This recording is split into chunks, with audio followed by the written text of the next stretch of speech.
मंडळी, जर त्या दिवशी फक्त एक पत्र पाठवलं नसतं तर आज दुबई भारताचा भाग असती. हो, हे पूर्ण सत्य आहे. असं एक आर्टिकल 2025 मध्ये बीबीसीने प्रकाशित केले होते. हा प्रवास समजून घेण्यासाठी आपल्याला 19व्या शतकाच्या सुरुवातीला जावं लागेल. त्या काळात आजचा चककणारा दुबई हा आखाती प्रदेश हा केवळ एक ओसाड वाळवंट होता आणि तिथे तेलाचा शोध लागला नव्हता. दुबई, अबुधाबी, कुवेत आणि ओमान या भागांना तेव्हा ट्रुशियल स्टेटस म्हटलं जायचं. त्याच काळात भारताचे तत्कालीन व्हाईसरॉय लॉर्ड कर्झन यांनी ब्रिटिश नौदलाच्या भव्य ताफ्यासह आखाती प्रदेशांचा एक ऐतिहासिक दौरा केला होता. 21 नोव्हेंबर 1903 रोजी त्यांनी शारजामध्ये आखातातील सर्व स्थानिक अरबी शेखांचा एक भव्य दरबार भरवला.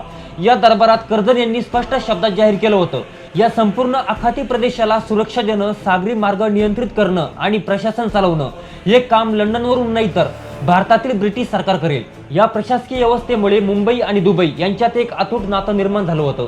भारतातून धान्य, कापड आणि मसाले दुबईला जायचे, तर दुबईतून मौल्यवान मोती आणि सोन्याची मुंबईत आयात निर्यात व्हायची. व्यापारी संबंध इतके घट्ट होते की व्यवहार सुलभ व्हावेत म्हणून स्थानिक व्यापाऱ्यांनी आणि शकांनी भारताच्या चलनावर म्हणजे भारतीय रुपयावर पूर्ण विश्वास दाखवला. म्हणजे व्यवहाराच्या बाबतीत दुबई ही अक्षरशः मुंबईचेच एक विस्तारित शहर म्हणून काम करत होतं. टपाल व्यवस्थेपासून ते कायदा आणि सुव्यवस्थेपर्यंत सगळी सूत्र मुंबईमधून हलत होती.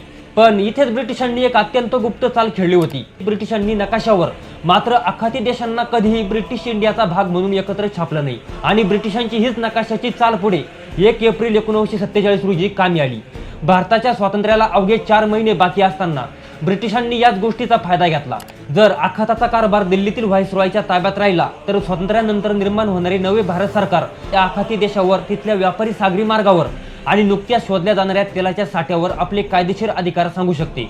म्हणून 1 एप्रिल 1947 रोजी लंडनच्या फॉरेन ऑफिसने अतिशय हुशारीने एका कागदावर स्वाक्षरी करून ब्रिटिशांनी दुबईसह संपूर्ण आखाताचे प्रशासकीय नियंत्रण दिल्लीकडून काढून घेतलं आणि ते थेट लंडनच्या फॉरेन ऑफिसकडे वर्ग केलं. पुढे दुबईसोबत भारताची राजकीय नाळ कायमची तुटली, पण दुबईचे भारतासोबत आर्थिक संबंध टिकून होते. पण जून 1966 मध्ये भारतावर भीषण आर्थिक संकट आलं, ज्याने दुबई आणि रुपयाचे नाते कायमचे संपून टाकले. तर मंडळी, जर 1 एप्रिल 1947 ला लंडनमध्ये ते एका कागदावर सही झाली नसती तर आज दुबई खरंच भारताचा भाग असती, तर जगाचा इतिहास कसा दिसला असता. तसेच हा इतिहास तुम्हाला कसा वाटला कमेंट करून नक्की सांगा. आणि अशाच अज्ञात इतिहासाचा वेध घेण्यासाठी आपल्या वेद.com ला सबस्क्राईब करायला विसरू नका.